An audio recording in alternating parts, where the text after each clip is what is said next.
যে চৌকস্তম্ভ এটার উপর প্রতিনিয়ত আক্রমণ আসছে এবং গত দুদিন আগে গণজোড়াতে যে সুব্রত দাস একজন সাংবাদিক ওনার উপরও আক্রমণ সংঘটিত করা হয়েছে এবং তার পাশে গিয়ে দাঁড়িয়েছিল জার্নালিস্ট অ্যাসোসিয়েশন অব ত্রিপুরা নামে এক সাংবাদিকের প্রতিনিধি। কী বলতে চতুর্থ এখনো বিরোধমান আছে কিনা এটি সবচেয়ে বড় প্রশ্ন সারা দেশে। সঠিক খবর মানুষের কাছে পৌঁছতে চায় দিতে চায় না। যারা সাহস করে খবর সংগ্রহ করে মানুষের কাছে তুলে ধরতে চায় তাদের হয় তাদের বিরুদ্ধে মামলা রুজু করা হয় না তো দৈহিকভাবে প্রহার করা হয়। এরকমই ঘটনা গন্ডচড়ায় ঘটেছে কিছুদিন পূর্বে। সাংবাদিক বন্ধুটি তিনি কুড়াই হাসপাতালে অ্যাডমিটেড। ওনার দোষ একটাই, মানুষের কাছে সত্যতা তুলে ধরার চেষ্টা করেছে। বেধড়ক মারধরের প্রেক্ষিতে ওনাকে এখন হাসপাতালে ভর্তি হতে হয়েছে। অনুরোধ জানাবো জার্নালিস্ট অ্যাসোসিয়েশন অফ ত্রিপুরা এই কঠিন পরিস্থিতির মধ্যে আপনারা সাহসের পরিচয় দিয়ে সাংবাদিক বন্ধুদের আপনারা পাশে দাঁড়িয়েছেন, আপনারা সকলকে শুভেচ্ছা জানাচ্ছি এবং ওই ভাইটির আমি দ্রুত আরোগ্য কামনা করছি। পুলিশের কাছে দাবি জানাচ্ছি নীরব দর্শকের ভূমিকা পালন না করে যে শপথ আপনারা নিয়েছিলেন এই মাঠে করার পর সেটাই মনে করে দিতে চাই।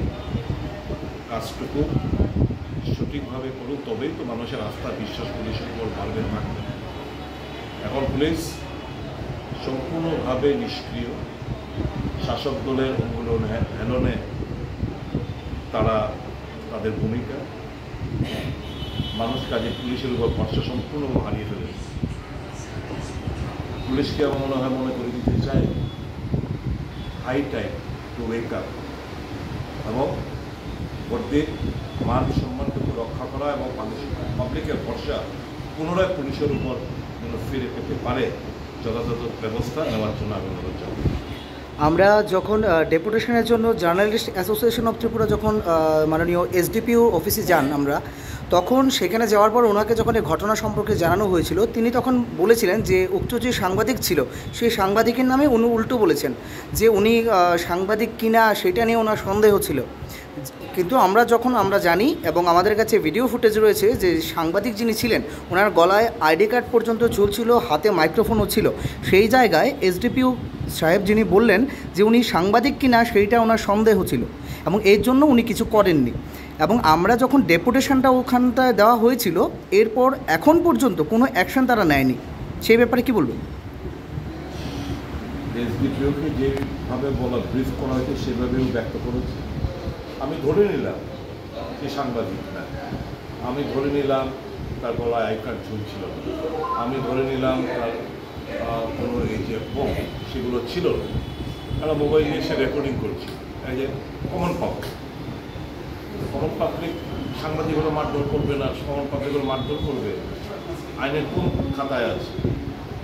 কাজে এসডিপিও যেরকম উত্তর দিয়ে এটা কিন্তু stupid, is very much stupid আমি বলবো। তার তো বোধ হয় মিনিমাম সেন্সটুকু বোধ হয় সে বোধ হয় হারিয়ে ফেলেছে এবং বেদের তার মেডিকেল যাচাই করার দরকার ছিল। এই কথাটা যখন বলেছিল জানেন যারা আপনারা প্রশ্ন করার উচিত ছিল যে go for medical test. Other intoxicated লোকরা এই সমস্ত বলতে পারে আর মেন্টালি ইনসেন্ট লোকরা এই সমস্ত কথা বলতে পারে। এই যে জার্নালিস্ট ত্রিপুরায় এই যে উদ্যোগ নিয়েছে কি সাধুবাদ জানাই যারা এই উদ্যোগটুকু নিয়েছে সাধুবাদ জানাই।